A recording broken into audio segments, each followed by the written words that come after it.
The Lord. Blessing Karnataka TV പ്രോഗ്രാമിലേക്ക് എല്ലാ പ്രേക്ഷകർക്കും യേശുക്രിസ്തുവിന്റെ നാമത്തിൽ എൻ്റെ സ്നേഹവന്ദനം. കഴിഞ്ഞ എപ്പിസോഡ് എല്ലാവർക്കും അനുഗ്രഹവും വിടുതലുമായിരുന്നു എന്ന് അറിയുവാൻ സാധിച്ചതിൽ ദൈവത്തിന് സ്തോത്രം. ഇന്ന് ഞാൻ നിങ്ങളോട് സംസാരിക്കാൻ ഇഷ്ടപ്പെടുന്നത് 119 സങ്കീർത്തനം 18 വാക്യം. നിന്റെ ന്യായപ്രമാണത്തിലെ അത്ഭുതങ്ങളെ കാണേണ്ടതിന് എൻ്റെ കണ്ണുകളെ തുറക്കണമേ, എൻ്റെ കണ്ണുകളെ തുറക്കണമേ. നമ്മുടെ ആത്മീയ കണ്ണുകളെ തുറന്നില്ല എങ്കിൽ നമുക്ക് ന്യായപ്രമാണത്തിലെ നമ്മുടെ ബൈബിളിലെ യാതൊരു വിവരവും നമുക്ക് മനസ്സിലാക്കാനായിട്ട് സാധിക്കത്തില്ല. ഇതിലെ വിഷയങ്ങൾ നമുക്ക് മനസ്സിലാകണമെന്ന് വരികിൽ നമ്മുടെ ആത്മീയ കണ്ണുകളെ ദൈവം തുറന്നു തരണം. കർത്താവേ, ആ ലുദിയായുടെ ഹൃദയത്തെ തുറന്ന ദൈവമേ, എൻ്റെയും ഹൃദയത്തെയും എൻ്റെ ആത്മീയ കണ്ണുകളെയും തുറക്കണമെന്ന് നമ്മൾ ഓരോരുത്തരും പ്രാർത്ഥിക്കണം. ദൈവം നമ്മളെ ഓരോരുത്തരെയും അനുഗ്രഹിക്കും. പ്രിയ മക്കളെ, ഉൽപ്പത്തി 3 6-7 വാക്യം. ആ വൃക്ഷഫലം തിന്മാൻ നല്ലതും കാൺമാൻ ഭംഗിയുള്ളതും ജ്ഞാനം പ്രാപിപ്പാൻ കാമ്യവും എന്ന് സ്ത്രീ കണ്ടു. ഫലം പറിച്ചു തിന്നു, ഭർത്താവിനും കൊടുത്തു, അവനും തിന്നു. ഉടനെ ഇരുവരുടെയും കണ്ണു തുറന്നു. Praise the Lord.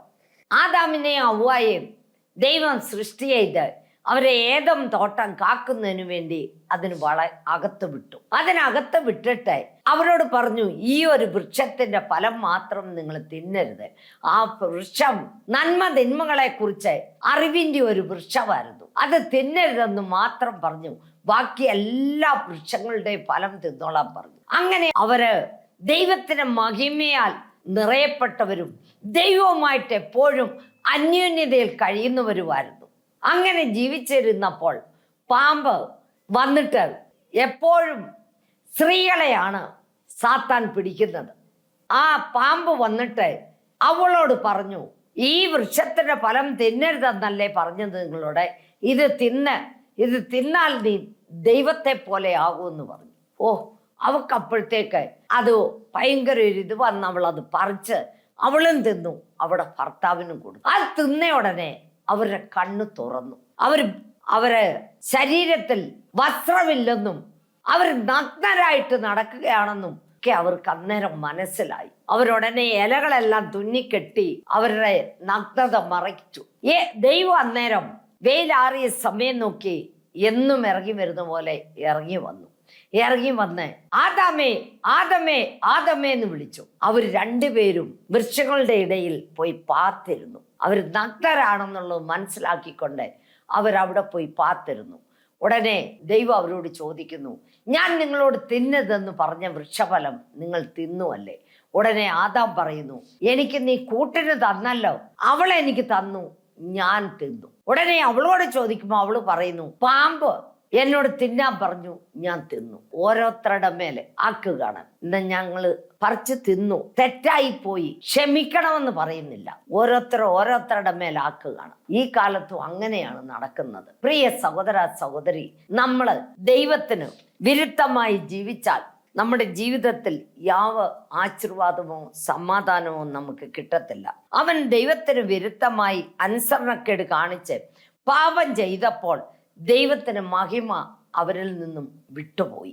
അതുപോലെ നമ്മൾ ഓരോരുത്തരും പാപം ചെയ്താൽ ദൈവത്തിന്റെ മഹിമ നമ്മളിൽ നിന്നും വിട്ടുപോകും. അവരെ നഗ്നരാണെന്ന് അവർക്ക് മനസ്സിലായപ്പോൾ അവരെ ഇലകളെല്ലാം പറിച്ച് അവര് വസ്ത്രം ഉണ്ടാക്കി, വസ്ത്രം പോലെയെല്ലാം ആക്കി കെട്ടി. പക്ഷേ അത് വെയിൽ വരുമ്പോൾ അതെല്ലാം ഉണങ്ങി വാടിപ്പോകും. ദൈവ തേജസ് നഷ്ടപ്പെടുത്തിയെന്ന് വചനത്തിലുണ്ടല്ലോ. അവർ നഗ്നരായി തീർന്നപ്പോൾ ഇലകളെല്ലാം തുന്നി അവര് വസ്ത്രമാക്കി അവര് നഗ്നത മറയ്ക്കുവാനായിട്ട് നോക്കി. അതുകൊണ്ട് ദൈവം ഒരു പ്രാണിയെ കൊന്ന് അതിൻ്റെ തോലെടുത്ത് അവരെ ഉടുപ്പിച്ചു. അന്നേരം തന്നെ ദൈവം തീരുമാനിച്ചു, രക്തം ചൊരിയാതെ പാപപരിഹാരം ആകത്തില്ല എന്ന്. അങ്ങനെ അന്ന് മുതല് പ്രാണികളുടെ രക്തം ചൊരിഞ്ഞുകൊണ്ടിരുന്നു പാപപരിഹാരത്തിനു വേണ്ടി. കാലസമ്പൂർണത വന്നപ്പോൾ ദൈവം തന്റെ ഏകജാതനായ മകനെ ഈ ലോകത്തിലേക്ക് അയച്ച് 33.5 വർഷം ഈ ലോകത്തിൽ ജീവിച്ച് നമ്മളുടെ പാപത്തിനു വേണ്ടി, രോഗത്തിനു വേണ്ടി, ശാപത്തിനു വേണ്ടി നമുക്ക് വേണ്ടി രക്തം ചൊരിഞ്ഞു. ക്രൂശിൽ മരിച്ച് ഒരു തൊട്ട് രക്തമില്ലാതെ നമുക്ക് വേണ്ടി ഒഴുക്കി ഒരു പ്രാവശ്യമായിട്ട് പാപപരിഹാരത്തിനുള്ള യാഗം നടന്നു.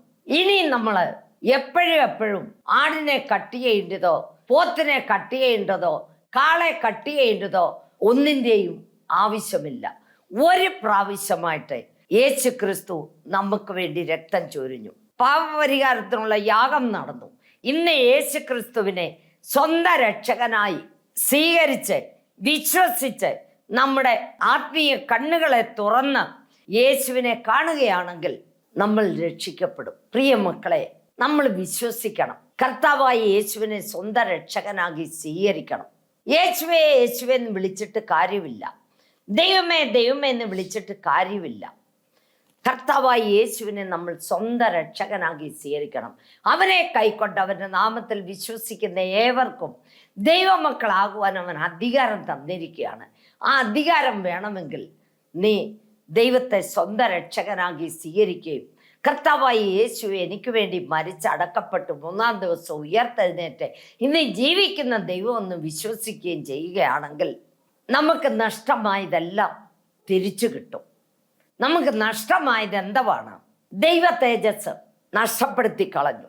അതുപോലെ തന്നെ ദൈവവുമായിട്ടുള്ള അന്യോന്യത അവർ നഷ്ടമാക്കി കളഞ്ഞു.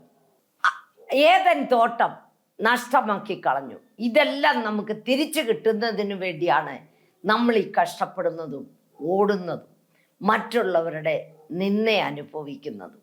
എന്ത് സഹിച്ചാലും നമ്മൾക്ക് ആ ഏദൻ തോട്ടം കരസ്ഥമാക്കണം. ദൈവമായിട്ടുള്ള അന്യോന്യത നമുക്ക് വേണം. ആ ദൈവത്തിൻ്റെ മഹിമ നമുക്ക് വേണം. ദൈവത്തിൻ്റെ കൃപ നമുക്ക് വേണം. അത് ഒരു ആഗ്രഹം നമ്മുടെ ജീവിതത്തിൽ ഉണ്ടായിരിക്കണം. അത് ഉണ്ടാകണമെങ്കിൽ നമ്മുടെ ആത്മീയ കണ്ണുകളെ തുറക്കണം. നമ്മുടെ ആത്മീയ കണ്ണുകളെ തുറന്നെങ്കിൽ മാത്രമേ നമുക്കിത് ലഭിക്കത്തുള്ളൂ. അതുപോലെ തന്നെ ആത്മീയ കണ്ണ് തുറന്ന ഒരു വ്യക്തിയെ നമുക്ക് നോക്കാം. സംഖ്യാപുസ്തകം 22-ാം അധ്യായം 31-ാമത്തെ വാക്യം. അപ്പോൾ യഹോവ ബിലെയാമിന്റെ കണ്ണ് തുറന്നു, യഹോവയുടെ ദൂതൻ വാൾ ഊരിപ്പിടിച്ചുകൊണ്ട് നിൽക്കുന്നത് അവൻ കണ്ടു. ഇത് ബൈബിൾ വായിക്കുന്ന എല്ലാവർക്കും അറിയാവുന്ന ഒരു ചരിത്രമാണ്. ബാലാക്ക് എന്ന രാജാവ് ഇസ്രായേൽ രാജ്യത്തിന് ശാപം കൊടുക്കുന്നതിന് വേണ്ടി ബിലെയാം ഭയങ്കര പ്രവാചകനാണ്. ആ ബിലെയാമിനെ വിളിച്ചോണ്ട് വരുവാനായിട്ട് ആളുകളെ വിട്ട സമയത്ത് ബിലെയാം പോകാനായിട്ട് റെഡിയായി. ദൈവം അവനോട് പോകണ്ട എന്ന് പറഞ്ഞു. ഒരുപാട് സ്വർണങ്ങളും വെള്ളികളും വസ്ത്രങ്ങളും ഇവന് ഗിഫ്റ്റ് കിട്ടും, ഇവനെ വീണ്ടും ആൾക്കാർ എന്ന് പറഞ്ഞു. അവൻ വരത്തില്ല, ദൈവം അവനോട് പോകണ്ട എന്ന് പറഞ്ഞു. വീണ്ടും അവരെക്കാട്ടിലും നല്ല കുറെ പേരെ പറഞ്ഞു വിട്ട് ഇവനെ വിളിപ്പിച്ചു. അവൻ അന്നേരവും അകത്ത് കയറി മുട്ടുമേൽ നിന്ന് ദൈവത്തോട് പ്രാർത്ഥിച്ചു. അന്നേരവും ദൈവം പറഞ്ഞു പോകണ്ടായിരുന്നു. എന്നിട്ടും അവൻ വീണ്ടും ദൈവത്തോട് ചോദിച്ചപ്പോൾ ബിലെയാമിനോട് ദൈവം പറഞ്ഞു, നീ പൊയ്ക്കോ, ഞാൻ നിന്റെ വായിൽ തരുന്നത് മാത്രമേ നീ സംസാരിക്കാവൂ എന്ന് പറഞ്ഞു. അങ്ങനെ അവൻ പോകുന്ന വഴിയിൽ ദൂതൻ അവിടെ പ്രത്യക്ഷമായി ഊരിപ്പിടിച്ച വാളുമായിട്ട് നിൽക്കുകയാണ്. ഇതാര് കാണുന്നു? കഴുതയുടെ കണ്ണുകൊണ്ട് കാണുന്നു. കഴുത മുൻപോട്ട് പോകാതെ അങ്ങോട്ടും ഇങ്ങോട്ടും കിടന്ന് പിടയ്ക്കുകയാണ്. അവൻ കഴുതയെ അടിച്ചു. 3 പ്രാവശ്യം കഴുതയെ അടിച്ചു. കഴുത ഊരിപ്പിടിച്ച വാളുമായിട്ട് നിൽക്കുന്നത് കണ്ടു. ഇവന്റെ കണ്ണിനെ ദൈവം അടച്ചു കളഞ്ഞു. പക്ഷേ കഴുതയെ 3-ാമത്തെ പ്രാവശ്യം അടിച്ചപ്പോൾ കഴുത സംസാരിച്ചു. നീ എന്തിനാണ് എന്നെ അടിക്കുന്നത്? ഞാൻ ഇങ്ങനെ ഒരു പ്രാവശ്യമെങ്കിലും നിന്നോട് ചെയ്തിട്ടുണ്ടോ? നീ എൻ്റെ മേളിലല്ലേ, നിന്നെ കൊണ്ട് ഞാൻ ഇവിടെയെല്ലാം പോയിട്ടുണ്ട്, ഞാൻ ഒരിക്കലെങ്കിലും ഇങ്ങനെ ചെയ്തിട്ടുണ്ടോ എന്നെല്ലാം കഴുത അവനോട് ചോദിച്ച ഉടനെ അവൻ്റെ കണ്ണ് ദൈവം തുറന്നു. ഊരിപ്പിടിച്ച വാളുമായിട്ട് ദൂതൻ നിൽക്കുന്നത് ബിലെയാം കണ്ടു. നമ്മുടെ ആത്മീയ കണ്ണ് മങ്ങിപ്പോയാൽ നമുക്ക് ദൈവത്തിൻ്റെ ഇഷ്ടം കാണുവാനോ ഒന്നും നമുക്ക് സാധിക്കത്തില്ല. നമ്മുടെ ആത്മീയ കണ്ണ് മങ്ങിപ്പോകാൻ പാടില്ല. നമ്മുടെ ആത്മീയ കണ്ണ് തുറക്കണമേ എന്ന് പറഞ്ഞ് നമ്മൾ ദൈവത്തോട് പ്രാർത്ഥിക്കണം. നിന്റെ ന്യായപ്രമാണത്തിലെ അത്ഭുതങ്ങളെ കാണേണ്ടതിന് എൻ്റെ കണ്ണുകളെ തുറക്കണമേ എന്ന് അതുപോലെ നമ്മൾ ദൈവത്തോട് പ്രാർത്ഥിക്കണം. പ്രാർത്ഥിച്ചെങ്കിൽ മാത്രമേ നമ്മുടെ ആത്മീയ കണ്ണുകളെ തുറക്കത്തുള്ളൂ. ബിലെയാമിൻ്റെ കണ്ണുകളെ തുറന്നപ്പോൾ ബിലെയാം ഊരിപ്പിടിച്ച വാളുമായി നിൽക്കുന്നത് കണ്ടു. അവൻ കഴുതി അവനോട് സംസാരിച്ചു. പ്രിയ മക്കളെ, നമ്മുടെ ദൈവം ആരാണ്? നമ്മുടെ ദൈവത്താ കഴിയാത്ത എന്തെങ്കിലും ഉണ്ടോ? ഒന്നുമില്ല. നമ്മുടെ ദൈവം മരിച്ചു മണ്ണുപാലായിപ്പോയ ദൈവമല്ല. നമ്മുടെ ദൈവം ജീവിക്കുന്ന ദൈവമാണ്. അവൻ അഖിലാണ്ട സൃഷ്ടിതാവാണ്. അവൻ രാജാതിരാജനാണ്. അവൻ ദൊട്ടു ദൈവം, മഹാദൈവമാണ്. ആ ദൈവത്താൽ കഴിയാത്തത് ഒന്നുമില്ല. അതുപോലെ തന്നെ കണ്ണു തുറന്ന ഒരു വ്യക്തിയെ നമുക്ക് നോക്കാം. ഉൽപ്പത്തി പുസ്തകം 21-19 വാക്യം. ദൈവം ഹാഗറിന്റെ കണ്ണു തുറന്നു. അവൾ ഒരു നീരുറവ കണ്ടു ചെന്ന് തുരുത്തിൽ വെള്ളം നിറച്ച് ബാലനെ കുടിപ്പിച്ചു. പ്രിയ സഹോദര സഹോദരി, നിങ്ങൾക്കെല്ലാവർക്കും അറിയാവുന്ന ചരിത്രമാണ്. അബ്രഹാമിന്റെ വീട്ടിലെ ജോലിക്കാരിയായിരുന്നു ഹാഗർ. ഹാഗർക്ക് അഡ്ഡദാരിയിൽ കൂടെ ഒരു മകനുണ്ടായി. വാഗ്ദത്ത സന്തതി ജനിച്ചു കഴിഞ്ഞപ്പോൾ ആ വീട്ടിൽ ഭയങ്കര പ്രശ്നങ്ങളാണ്. അബ്രഹാം വെളിയിലെ ജോലിക്കാരുടെ എല്ലാം കൂടെ നടന്നവൻ ഭയങ്കര ധനാട്യനാണ്, ഭയങ്കര ധനവാനാണ്. അവിടെയെല്ലാം പോയിട്ട് വരുമ്പോൾ വീട്ടിൽ ഭയങ്കര പ്രശ്നമാണ്. ഇവളെ കുട്ടിയെ ഇറക്കിവിടെ എന്നും പറഞ്ഞു. ദൈവം പറയാതെ ഇവനെ ഇറക്കി വിടാന് അബ്രഹാമിന് ഇഷ്ടമില്ല. ഒരു ദിവസം ദൈവം അബ്രഹാമിനോട് പറഞ്ഞു, ഹാഗറിനെയും കുട്ടിയെയും വീട്ടിൽ നിന്നും ഇറക്കി വിടാനും. ദൈവം അബ്രഹാമിനോട് പറഞ്ഞു കഴിഞ്ഞപ്പോൾ അബ്രഹാം രാവിലെ എഴുന്നേറ്റ് ഒരു പാത്രത്തിൽ കുറെ വെള്ളവും കുറെ റൊട്ടി കഷ്ണങ്ങളും എടുത്ത് അവിടെ കൈ കൊടുത്ത് ബാലനെയും കൊണ്ട് അവളും നടന്നു പോയി. അങ്ങനെ നടന്ന് അവൾ ബെർശേബ മരുഭൂമിയിലെത്തി. അവിടെ ഭയങ്കര ചൂടാണ്. കാലെ ചെരുപ്പുണ്ടെങ്കിൽ കൂടെ നമുക്ക് ഭയങ്കര കഷ്ടമായ സ്ഥലമാണ്. അതുപോലെ അവിടെ വെള്ളം തീർന്നുപോയി, റൊട്ടിയും തീർന്നുപോയി. മകൻ മരിക്കുന്ന എനിക്ക് കാണാൻ സാധിക്കത്തില്ല എന്നുള്ള ഇതിൽ അവൾ ഒരു ചെറിയ ചെടിച്ചോട്ടില് ഒരു മരത്തിന്റെ കീഴിൽ ആ മകനെ കിടത്തിയിട്ട് അവള് കുറേ അൻപാട് ദൂരത്തിൽ പോയിരുന്ന് കരയുവാൻ തുടങ്ങി. മകനും ഇവിടെ കരയുവാൻ തുടങ്ങി. കരഞ്ഞുകൊണ്ടിരിക്കുമ്പോൾ ഹാഗറിലെ നിനക്കിവിടെ എന്ത്? നീ എഴുന്നേറ്റ് പോയി ബാലനെ എഴുന്നേൽപ്പിക്കാന്ന് പറഞ്ഞു. അവൾ എഴുന്നേറ്റ് പോയി. അവിടെ നിന്നും മകനെ പോയി എഴുന്നേൽപ്പിച്ചപ്പോൾ അവിടെ ആത്മീയ കണ്ണു തുറന്ന് അവൾ എന്ത് കാണുന്നു? മരുഭൂമിയിൽ നീരുറവ ഇങ്ങനെ പൊങ്ങി നല്ല വെള്ളം ഇങ്ങനെ വന്നുകൊണ്ടിരിക്കുന്നു. അവൾ പോയി പാത്രത്തിൽ വെള്ളമെടുത്ത് മകനെയും കുടിപ്പിച്ച് മകൻ്റെ മുഖവും കഴുകി അവളും കുടിച്ച് അവിടെ മുഖവും കഴുകി. ദൈവം അവിടെ കണ്ണിനെ തുറന്നു. അതുപോലെ നമ്മുടെ ഓരോരുത്തരെയും അടഞ്ഞിരിക്കുന്ന കണ്ണുകളെ, ആത്മീയമായ കണ്ണുകളെ തുറന്നു തരണമെന്ന് പറഞ്ഞ് ദൈവത്തോട് പ്രാർത്ഥിക്കണം. അവൾക്ക് ആ നീരുറവയെ അവിടെ ദൈവം കൊടുത്തു. നമ്മൾ ഓരോരുത്തരും ദൈവമേ, എനിക്ക് പരിശുദ്ധാത്മാവിൻ്റെ നീരുറവ വേണമേ, ആ പരിശുദ്ധാത്മാവിൻ്റെ മഴ എൻ്റെ മേലെ പെയ്യണമേ, ആ പരിശുദ്ധാത്മാവിൻ്റെ തീ എൻ്റെ മേലെ ഇറക്കണമേ. നമ്മൾ ഓരോരുത്തരും പ്രാർത്ഥിക്കണം. പ്രിയ സഹോദര സഹോദരി, നമ്മൾക്ക് ആ പരിശുദ്ധാത്മാവിൻ്റെ ഒഴുക്കില്ല എന്ന് വരികിൽ നമുക്ക് മുൻപോട്ട് ജീവിക്കുവാൻ ഭയങ്കര കഷ്ടമാണ്.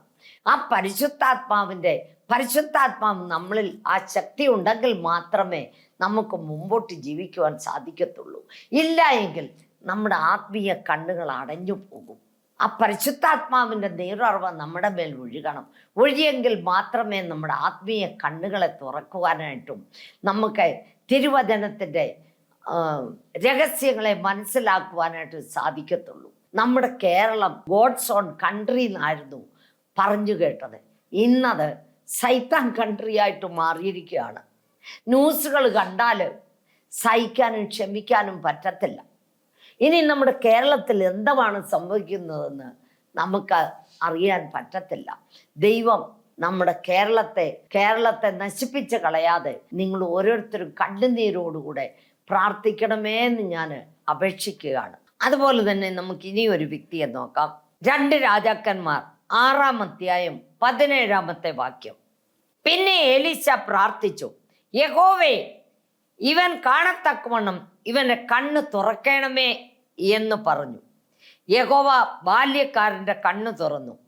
എലീശയുടെ ചുറ്റും അഗ്നിമയമായ കുതിരകളും രഥങ്ങളും കൊണ്ട് മല നിറഞ്ഞിരിക്കുന്നത് അവൻ കണ്ടു. അറിയാൻ മേലാത്തവർക്ക് മനസ്സിലാകുന്നതിന് വേണ്ടി ഞാൻ പറയാണ്. 6-ാം രാജാവേ, ഏലീശയെ പിടിക്കുന്നതിനു വേണ്ടി സൈന്യത്തെ അയച്ചു. ഭയങ്കര സൈന്യം വന്നു കുതിരകളും രഥങ്ങളുമായിട്ട് അങ്ങനെ ഇവരുടെ വീടിന് ചുറ്റും വളഞ്ഞു. ഗേഹസി വെളിയിലിറങ്ങി നോക്കുമ്പോൾ കുതിരകളും രഥങ്ങളുമായിട്ട് ചുറ്റും ആൾക്കാർ നിൽക്കുകയാണ്. ഗേഹസി ഓടിപ്പോയി എലീശയോട് പറയാണ്, യജമാനനെ നമ്മൾ എന്തു ചെയ്യും? ഇതാ ഭയങ്കര സൈന്യം വന്ന് നിൽക്കുന്നു. ഉടനെ എലീശ പ്രാർത്ഥിക്കുന്ന പ്രാർത്ഥനയാണ് ഇത്. എലീശ പ്രാർത്ഥിച്ചു, യഹോവേ, ഇവന്റെ കണ്ണ് കാണത്തക്കവണ്ണം ഇവന്റെ കണ്ണ് തുറക്കണമേ എന്ന് പറഞ്ഞു. അങ്ങനെ പ്രാർത്ഥിച്ച ഉടനെ ഇവന്റെ കണ്ണ്, ഈ ബാല്യക്കാരന്റെ കണ്ണ് തുറന്നു. കണ്ണ് തുറന്ന് നോക്കുമ്പോൾ അവരെക്കാട്ടിലും ഡബിൾ കുതിരകളും രഥങ്ങളുമായിട്ട് എലീശയ്ക്ക് ചുറ്റും ദൈവം തൻ്റെ ദൂതന്മാരെ അയച്ചിരിക്കുകയാണ്. അങ്ങനെ എലീശയെ പിടിക്കുവാനായിട്ട് അവരടുത്ത് വന്നപ്പോൾ എലീശ പ്രാർത്ഥിച്ചു, ഇവരുടെ കണ്ണിനെ മഫുമാടണമെന്ന്, കുരുടാക്കണം. അങ്ങനെ അവരുടെ കണ്ണുകൾ കാണാതെ ഇവരിങ്ങനെ കിടന്ന് തപ്പിത്തടയാൻ തുടങ്ങി. എലീശ എവിടെ? എലീശ ഉടനെ പറഞ്ഞു, എൻ്റെ കൂടെ വാ, ഞാൻ കാണിച്ചു തരാമെന്ന് പറഞ്ഞ് അവരെ കൂട്ടിക്കൊണ്ട് ശമരിയ പട്ടണത്തിലേക്കാണ് കൊണ്ടുപോയത്. ശമരിയ പട്ടണത്തിൽ കൊണ്ടുവന്ന് രാജാവിൻ്റെ മുമ്പിൽ നിർത്തി ഇവരുടെ കണ്ണ് തുറക്കണമേന്ന് എലീശ പ്രാർത്ഥിച്ചു. ഇവരുടെ കണ്ണ് തുറന്നു. ഇവർ കണ്ണ് തുറന്നു നോക്കുമ്പോൾ അവർ ശമരിയ പട്ടണത്തിലെത്തി. പ്രിയ മക്കളെ, നമ്മുടെ ദൈവം ആരാണ്? ഈ എലീശയുടെ ദൈവമാണ് നമ്മുടെ ദൈവം, നമ്മളോടുകൂടെ ഇരിക്കുന്ന ദൈവം. നമ്മളും എലീശയെ പോലെ, ഏലിയാവിനെ പോലെ പൂർവ്വപിതാക്കന്മാരോടുകൂടെ ഇരിക്കുന്ന ദൈവം നമ്മുടെ ദൈവമാണ്. നമ്മൾ പ്രാർത്ഥിച്ചാലും ഇതെല്ലാം നടക്കും. നമ്മുടെ ജീവിതത്തിൽ നടക്കാത്ത എന്തുകൊണ്ടാണ്? നമ്മുടെ ആത്മീയ കണ്ണുകൾ തുറന്നിട്ടില്ല. ആത്മീയ കണ്ണുകൾ അടഞ്ഞിരിക്കുകയാണ്. കർത്താവേ, എൻ്റെ ആത്മീയ കണ്ണുകളെ തുറന്നു തരണമെന്ന് പറഞ്ഞ് നമ്മൾ പ്രാർത്ഥിക്കുകയും ദൈവവചനത്തിൽ വേരൂന്നി വളരുകയും നമ്മൾ ഇടവിടാതെ പ്രാർത്ഥിക്കുകയും ചെയ്യുന്നവരാണെങ്കിൽ നമ്മളെ പൂർവ്വപിതാക്കന്മാരോടുകൂടെ ഇരുന്ന ദൈവം നമ്മളോടുകൂടെ ഇരിക്കും. എലീശയെ പിടിച്ചോണ്ട് പോകാനായിട്ട് സാധിച്ചോ? അവരെ കൊണ്ടേ സാധിച്ചില്ല. എന്താ സാധിക്കാഞ്ഞത്? എലീശ ഒരു പ്രാർത്ഥനാ വീരനായിരുന്നു. അവൻ എപ്പോഴും പ്രാർത്ഥിക്കുകയും ദൈവവുമായിട്ട് എപ്പോഴും അന്യോന്യതയിൽ കഴിയുകയും ചെയ്യുന്ന ഒരു വ്യക്തിയായിരുന്നു. അതുകൊണ്ട് അവൻ എന്ത് പറഞ്ഞാലും ദൈവം കേൾക്കുമായിരുന്നു. ഇവരുടെ കണ്ണുകളെ അടയ്ക്കാൻ പറഞ്ഞ ഉടനെ അവരുടെ കണ്ണുകളെ അടച്ചു. ഇവൻ്റെ കണ്ണിനെ തുറക്കാൻ പറഞ്ഞ ഉടനെ ഇവൻ്റെ കണ്ണിനെ തുറന്നു എന്ന് പറഞ്ഞതുപോലെ നമ്മൾ ഓരോരുത്തരും ദൈവത്തോട് കരയുകയും പ്രാർത്ഥിക്കുകയും ഉപവസിക്കുകയും നമുക്ക് വിശ്വാസം ഉണ്ടായിരിക്കണം. അതുപോലെ ഇനി ഒരു വ്യക്തിയെ നമുക്ക് നോക്കാം. ലൂക്കോസ് 24:30 ഉടനെ അവരുടെ കണ്ണു തുറന്നു, അവർ അവനെ അറിഞ്ഞു, അവൻ അവർക്ക് അപ്രത്യക്ഷമായി. യെരുശലേമിൽ നിന്ന് എമൗസ് എന്ന ഊരിലേക്ക് 2 സഹോദരന്മാര് പോകുന്ന സമയത്ത് അവര് യേശു ക്രിസ്തുവിന്റെ വിഷയമാണ് സംസാരിച്ചോണ്ട് പോകുന്നത്. കാരണം യേശു ക്രിസ്തു മരിച്ചടക്കപ്പെട്ട് 3-ാം ദിവസം ഉയർത്തെഴുന്നേറ്റ് യേശുവിന്റെ കല്ലറയ്ക്കൽ ചെന്ന് നോക്കിയപ്പോൾ യേശു ഉയർത്തെഴുന്നേറ്റുവെന്ന് ഒരു ദൂതൻ അവരോട് പറഞ്ഞ് അങ്ങനെ അവർ പോയി എല്ലായിടത്തും വിവരം അറിയിച്ചപ്പോൾ ഈ ശിഷ്യന്മാർ 2 പേരും ഇങ്ങനെ യേശുവിൻ്റെ കാര്യത്തെക്കുറിച്ച് സംസാരിച്ചുകൊണ്ട് പോകുമ്പോൾ യേശു അടുത്ത് ചെന്നു. ഇവരുടെ കണ്ണിനെ യേശു ക്രിസ്തുവിനെ അറിയാത്ത രീതിയിൽ ഇവരുടെ കണ്ണിനെ മഫുമാടി. യേശുവിനെ ഒന്നുടനെ യേശു ചോദിച്ചു, നിങ്ങൾ എന്തുവാണ് പറഞ്ഞും വാദിച്ചു കൊണ്ട് പോകുന്നെന്ന്. ക്ലെയോപ്പാവെന്ന് പേരുള്ളവൻ യെരുശലേമിൽ നടന്ന സംഗതിയെക്കുറിച്ചൊന്നും നീ അറിഞ്ഞില്ലയോ എന്ന് ചോദിക്കുകയാണ്. ആ സമയത്ത് യേശു ഇവരോട് എല്ലാ കാര്യങ്ങളും ഓരോന്നും ഇങ്ങനെ പറഞ്ഞു പോകുന്ന സമയത്ത് ഇവരുടെ ഹൃദയമെല്ലാം ഇങ്ങനെ അങ്ങനെ ഭയങ്കര സന്തോഷം വരികയാണ്. അങ്ങനെ യേശു അവരുടെ വീടിനോട് അടുത്തപ്പോൾ അവരവരുടെ വീട്ടിലോട്ട് പോകാനായിട്ട് തിരിഞ്ഞപ്പോൾ യേശു മുമ്പോട്ട് പോകാനായിട്ട് ഒരുങ്ങിയ ഉടനെ ഇവർ പറഞ്ഞു, ഇല്ല, നേരെ വിരട്ടി ഞങ്ങളുടെ കൂടെ വാ എന്ന് പറഞ്ഞു. ഇവരുടെ കൂടെ യേശു ഇവരുടെ കൂടെ പോയി. സന്ധ്യ സമയത്ത് അപ്പമെടുത്ത് യേശു ക്രിസ്തു വാഴ്ത്തി അനുഗ്രഹിച്ചു. ഉടനെ അവരുടെ കണ്ണു തുറന്നു, അവർ അവനെ അറിഞ്ഞു, അവൻ അവർക്ക് അപ്രത്യക്ഷമായി. അവരുടെ കണ്ണ് തുറന്നത് കണ്ടോ? കർത്താവായ യേശു അപ്പമെടുത്ത് വാഴ്ത്തി നുറുക്കിയ ഉടനെ അവരുടെ ആത്മീയ കണ്ണ് തുറന്ന ഉടനെ യേശുവിനെ അറിഞ്ഞ ഉടനെ ദൈവം അവിടെ നിന്നും അപ്രത്യക്ഷമായി. പ്രിയ സഹോദര സഹോദരി, നമ്മൾ എപ്പോഴും പ്രാർത്ഥിക്കുകയും ബൈബിൾ വായിക്കുകയും ബൈബിൾ ധ്യാനിക്കുകയും ചെയ്യുന്നവരായിരിക്കണം. ധ്യാനിക്കണം. നമ്മൾ വചനം വായിച്ചിട്ട് വചനം നമ്മുടെ ആഹാരമായിരിക്കണം. പ്രാർത്ഥന നമ്മുടെ ശ്വാസമായിരിക്കണം. ഇത് രണ്ടും നമ്മളിൽ ഉണ്ടെന്ന് വരികിൽ ദൈവത്തിൻ്റെ സ്വരം കേൾക്കുവാനും ദൈവം നമ്മളോട് സംസാരിക്കും. ദൈവത്തിൻ്റെ മഹിമയാൽ നിറയപ്പെടും. ദൈവം നമ്മളെ ഓരോ വിധത്തിലും അനുഗ്രഹിക്കും. ഏത് വിഷയത്തിനു വേണ്ടി നിങ്ങൾ പ്രാർത്ഥിച്ചാലും, ഏലീശ പ്രാർത്ഥിച്ചാൽ മാത്രമല്ല നടക്കുന്നത്, ഏലിയാവ് പ്രാർത്ഥിച്ചാൽ മാത്രമല്ല നടക്കുന്നത്, മോശ പ്രാർത്ഥിച്ചാൽ മാത്രമല്ല നടക്കുന്നത്, നമ്മൾ പ്രാർത്ഥിച്ചാലും നടക്കും. നടക്കാത്ത എന്തുകൊണ്ടാണ്? നമ്മുടെ ആത്മീയ കണ്ണ് അടഞ്ഞിരിക്കുവാണ്. ആത്മീയ കണ്ണ് തുറക്കണമെന്ന് വരികിൽ നമ്മൾ ദൈവസന്നിധിയിൽ ഇടപെടാതെ പ്രാർത്ഥിക്കുകയും ദൈവവചനം ധ്യാനിക്കുകയും വായിക്കുകയും ചെയ്യുന്നവരായിരിക്കണം. വചനത്തിൽ വേരൂന്നി വളരുന്നവരായിരിക്കണം. വചനം നമ്മുടെ കാലിന് ദൈവവും പാതയ്ക്ക് പ്രകാശവുമായിരിക്കണം. പ്രാർത്ഥന നമ്മുടെ ശ്വാസമായിരിക്കണം. പ്രാർത്ഥനയില്ലാതെ നമുക്കൊരിക്കലും ജീവിക്കാൻ പറ്റത്തില്ല. അതുകൊണ്ട് ഈ വാക്യങ്ങളാൽ ദൈവം നിങ്ങളെ അനുഗ്രഹിക്കട്ടെ. ഇവിടെ നടന്ന ഒരു കാര്യം പറയുവാൻ ഞാൻ ആഗ്രഹിക്കുന്നു. ആന്ധ്ര സ്റ്റേറ്റിൽ നിന്നും ഒരു പെൺകുട്ടിയെ കൂട്ടിക്കൊണ്ടുവന്നു. എല്ലാ കൂടോത്രവാദികളുടെ അടുത്തും അവർ പോകാത്ത സ്ഥലങ്ങളില്ല, എല്ലായിടത്തും പോയി ബികോമിന് പഠിക്കുന്ന ഒരു പെൺകുട്ടിയാണ്.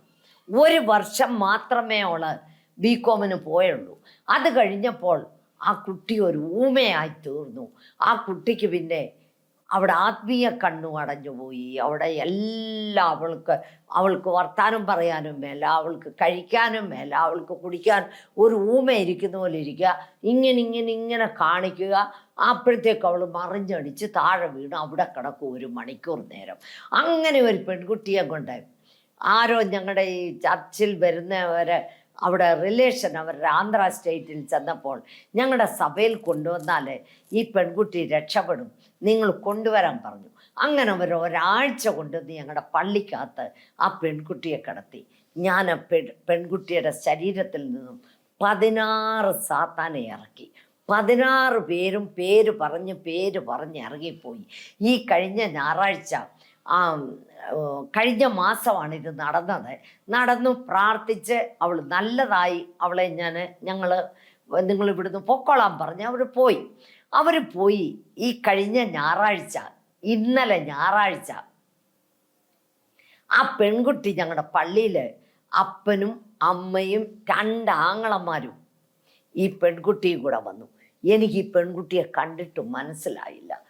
എന്താ സൗന്ദര്യവും, എന്നാ നല്ല ഡ്രസ്സും, എന്നാ നല്ല രീതിയിലപ്പാ അവൾ കടന്ന് കയറി കണ്ടിട്ട് എനിക്ക് എന്തോ ഒരു സന്തോഷം ഉണ്ടായി. ഞാൻ അവളെ സ്റ്റേജിൽ നിർത്തി എല്ലാവരെയും കൊണ്ട് പറഞ്ഞ് കാണിച്ചു കൊടുത്തു. കാരണം ഒരാഴ്ച അവള് നമ്മുടെ ചർച്ചിൽ കിടന്ന് അവളെ 16 സാത്താനെ ഇറക്കി വിട്ട് ഒരു ഞായറാഴ്ച ആരാധനയും കഴിഞ്ഞ് അവളെ ഞങ്ങൾ ആന്ധ്ര സ്റ്റേറ്റിൽ പോയി. അവള് ഈ മിനിഞ്ഞാന്ന് ഇന്നലെ ഞായറാഴ്ച അവള് വന്നു. എനിക്ക് ആ കുടുംബത്തെ കണ്ട് ഭയങ്കര സന്തോഷമായി. ആ അമ്മയുടെ മേത്ത് സാത്താനായിരുന്നു. അമ്മയുടെ മേത്തൊന്നും സാത്താനെ ഇറക്കി. അവളും നല്ലതായി. അങ്ങനെ ദൈവം എന്തെല്ലാം അത്ഭുതങ്ങൾ ഓരോ ദിവസം നടത്തുന്നെന്ന് അത് ഇവിടെ വരുന്നവർക്ക് മാത്രമേ അറിയത്തുള്ളൂ. ദൈവം നിങ്ങളെയും അനുഗ്രഹിക്കും. മുട്ടുകുത്താൻ പറ്റുന്നവർ മുട്ടുകുത്തുക. നിങ്ങൾക്ക് എന്ത് അസുഖമുണ്ടെങ്കിലും നിങ്ങളുടെ അസുഖമുള്ള ഭാഗത്തൊരു കൈ വയ്ക്കുക, ഒരു കൈ മുകളിലോട്ട് ഉയർത്തുക. നിങ്ങൾ കണ്ണുനീരൊഴുക്കി നിങ്ങളുടെ ആവശ്യം എന്താണെന്ന് ദൈവസന്നിധിയിൽ പറയുക. ദൈവം നിങ്ങളെ തൊടും. ഇപ്പോൾ തന്നെ പരിശുദ്ധാത്മാവ് നിങ്ങളെ തൊട്ട് സൗഖ്യം തരും. ഹല്ലേലൂയ. സ്തോത്രം കർത്താവേ, സ്തോത്രം സ്തോത്രം സ്തോത്രം. കരുണാസമ്പന്നനും നിത്യനുമായ ഞങ്ങളുടെ വാഴ്ത്തപ്പെട്ട സ്വർഗസ്ഥ പിതാവേ, അപ്പാ നിന്റെ ന്യായ പ്രമാണത്തിലെ അത്ഭുതങ്ങളെ കാണേണ്ടതിന് ഞങ്ങളുടെ കണ്ണുകളെ തുറക്കണമേ അപ്പാ. കർത്താവേ, ആ ബിലയാമിന്റെ കണ്ണ് തുറന്ന ദൈവമേ, ഹാഗറിന്റെ കണ്ണ് തുറന്ന ദൈവമേ, ആ ശിഷ്യന്മാരുടെ കണ്ണ് തുറന്ന ദൈവമേ, കർത്താവേ, അപ്പാ ഓരോരുത്തരുടെയും കണ്ണുകളെ നീ തുറന്നല്ല കർത്താവേ. അപ്പാ, ഞങ്ങളുടെ കണ്ണുകളെ നീ തുറക്കണമേ അപ്പാ. ഞങ്ങളെപ്പോഴും നിന്നെ സ്തുതിക്കുന്നവരും ആരാധിക്കുന്നവരും ആക്കി തീർക്കണമേ അപ്പാ. വചനത്തിൽ വേരൂന്നി വളരുന്ന മക്കളാക്കി തീർക്കണമേ അപ്പാ. വചനം വായിക്കുന്നവരാക്കി തീർക്കണമേ അപ്പാ. ആ പരിശുദ്ധാത്മാവിന്റെ ശക്തി ഞങ്ങളുടെ മേൽ ഒഴുകണമേ അപ്പാ. യെരുശലേമിലും യഹൂദിയയിലും ശമരിയയിലും ഭൂമിയുടെ അറ്റത്തോളം പോയി നിന്റെ സാക്ഷിയായിരിക്കുവാൻ നീ പറഞ്ഞിരിക്കുന്നല്ലപ്പാ. കർത്താവേ, നിന്റെ സാക്ഷിയായതിൽ ഞങ്ങളെ ഓരോരുത്തരെ നീ ഇടയാക്കണമേ അപ്പാ. പരിശുദ്ധാത്മനെ നീ ഞങ്ങളെ നടത്തണമേ. ഏതെല്ലാം രോഗങ്ങളാൽ ജനങ്ങൾ കഷ്ടപ്പെടുന്നു എന്ന് നീ കാണുന്നുണ്ടപ്പാ. എനിക്ക് ആരെയും അറിയത്തില്ലപ്പാ. നീ സകലരെയും കാണുന്ന ദൈവമാണപ്പാ. ഇപ്പോൾ തന്നെ നിന്റെ സ്വർഗീയകരം അവരെ തൊടണമേ അപ്പാ. കർത്താവെ, പുറത്തു വേദനയാലെ, കർത്താവെ നടുവേദനയാലെ, കർത്താവെ കാലുവേദനയാലെ, വയറ്റുവേദനയാലെ, തലവേദനയാലെ, ഏതെല്ലാം വേദനകളാൽ കഷ്ടപ്പെടുന്നു നിനക്കറിയാപ്പാ. ഇപ്പോൾ തന്നെ തൊടണമേ, ഈ നിമിഷമേ തൊടണമേ. സമ്പൂർണ്ണ വിടുതലിനെ കൊടുക്കണമേ കർത്താവേ. അതുപോലെ ക്യാൻസർ രോഗത്താലെ, പാരാലിസിസ് രോഗത്താലെ, ട്യൂമർ രോഗത്താലെ, ഏതെല്ലാം വിധത്തിൽ ജനങ്ങൾ കഷ്ടപ്പെടുന്നപ്പാ, ഇപ്പോൾ തന്നെ തൊടണമേ, ഈ നിമിഷമേ തൊടണമേ. സ്വർഗം തന്റെ സിംഹാസനവും ഭൂമി തന്റെ പാദപീഠവുമായിരിക്കുന്ന യേശുവിന്റെ കരവിത നിങ്ങളുടെ മേലെ വരുന്നു. എനിക്ക് വേണ്ടി രക്തം ചൊരിഞ്ഞ കരം, എനിക്ക് വേണ്ടി ആണികൾ തറയ്ക്കപ്പെട്ട കരം നിങ്ങളുടെ മേലെ വരുന്നു. ഇതാ നിങ്ങളുടെ മേലെ വരുന്നു. പരിശുദ്ധാത്മനെ തൊടണമേ, ഇപ്പോൾ തന്നെ തൊടണമേ. എല്ലാ നോവുകളും എല്ലാ ബാധകളും മാറിപ്പോട്ടെ. യേശുവിൻ്റെ രക്തത്താൽ ജയം കർത്താവേ. അപ്പാ, നീ പ്രവർത്തിക്കണമേ കർത്താവേ. അതുപോലെ എല്ലാ പാസ്റ്റർമാരെ, അച്ഛന്മാരെ, ഇവാഞ്ചലിസ്റ്റുകളെ നീ അനുഗ്രഹിക്കണമേ. സുവിശേഷം 5 വൻകരയിലും എത്തിച്ചേരുവാൻ നീ സഹായിക്കണമേ.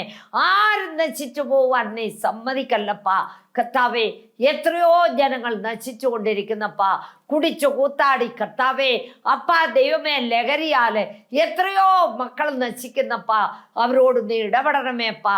സത്യദൈവത്തെ കാണുവാന്, ജീവിക്കുന്ന ദൈവത്തെ കാണുവാൻ നീ ഇടയാക്കണമേ അപ്പാ. കർത്താവേ, നീ കൈവിടല്ലപ്പാ, നീ കൈവിടല്ലപ്പാ കർത്താവേ. എത്രയോ ജനങ്ങൾ ശാന്തിയില്ല, സമാധാനമില്ലാതെ കഴിയുന്നപ്പാ. അവർക്ക് നീ സമാധാനത്തെ കൊടുക്കണമേ. ഈ ലോകം കൊടുക്കുന്ന സമാധാനം ശാശ്വതമല്ലപ്പാ. നീ കൊടുക്കുന്ന സമാധാനം ശാശ്വതമായ സമാധാനമാണപ്പാ കർത്താവേ.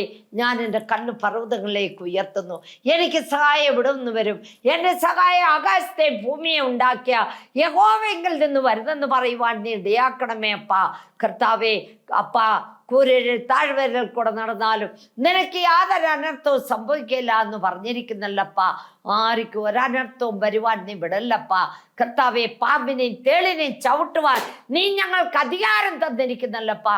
അധികാരത്തിന്മേലെ ഞങ്ങൾ ചവിട്ടുന്നവരാക്കി തീർക്കണമേപ്പാ കർത്താവെ. ഭൂതങ്ങളെ വിടിവിക്കുവാന്, രോഗികളെ സൗഖ്യമാക്കുവാൻ നീ ഞങ്ങൾക്ക് അധികാരം തന്നിരിക്കുന്നല്ലപ്പാ. ആ അധികാരത്തിന്മേലെ പ്രവർത്തിക്കുന്നവരാക്കി തീർക്കണമേ. കൈവിടല്ലപ്പാ. ആദ്യ അവസാനം നീ കൂടെ ഇരിക്കണമേ. യേശു ക്രിസ്തുവിന്റെ നാമത്തിൽ ചോദിക്കുന്നു, കൃപയോടെ കേൾക്കണമേ. ആമേൻ.